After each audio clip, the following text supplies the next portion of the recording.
کہا وَقُرْ رَبِّ ارْحَمْهُمَا كَمَا رَبَّيَانِي صَغِيرًا۔ نبی پاک علیہ السلام نے فرمایا کسی جرم کی سزا اللہ تعالیٰ دنیا میں نہیں دیتا اتنی جلدی۔ بہت ساری سزائیں رب نے روک دی ہیں، قیامت کو دی جائیں گی۔ اللہ تعالیٰ سب سزاؤں سے ہمیں محفوظ فرمائے، لیکن فرمایا والدین کی نافرمانی ایسا جرم ہے جس کی دنیا میں بھی سزا ملتی، دنیا میں یہ طے ہے۔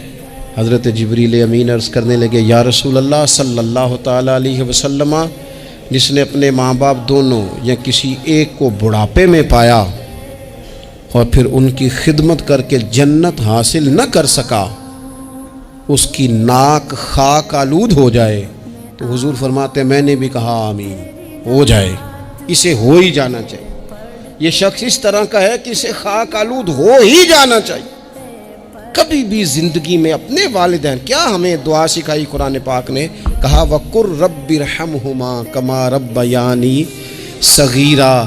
آپ کہیے، آپ یہ دعا کیجئے کہ اے میرے پروردگار ان دونوں پر رحم فرما جنہوں نے بچپن میں مجھے پالا، ان دونوں پر رحم فرما۔ اپنے والدین کے لیے اپنے تھوڑے سے دل کو بڑا کریں، کچھ چیزیں اپنی زندگی میں طے کریں۔